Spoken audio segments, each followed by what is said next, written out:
এক কাঠা জমির মালিক, আমার মতো হতো বাগান নাই, সরাইলে যদি 10 কাঠা জমি থাকতো কত ভালোই নয়তো, 10 কাঠা হয়ে গেছে।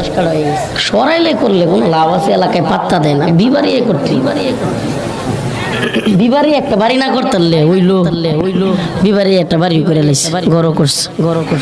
আমার এত ব্যবসা, সরাইলে এতটা জমি, বিবারি এতটা জমি, ঢাকা যদি আমার একটা বাড়ি না থাকে হইলো, বুঝলেন? এটা কোন দিকে গিয়েছে ঠিক আল্লাহ জানে। 10 তলা বাড়ি করছে ঢাকায়, দূর আশপাশে হুমানে 15 তলা 20 তলা হইলো। মানুষ কি কয় আমি অমুক চৌধুরী সাহেব, আমার এটা কি ভালো দেখা? তার মানে এটা শেষ। আদম আল কবর কুল্লা ইয়াউম ইউনাদি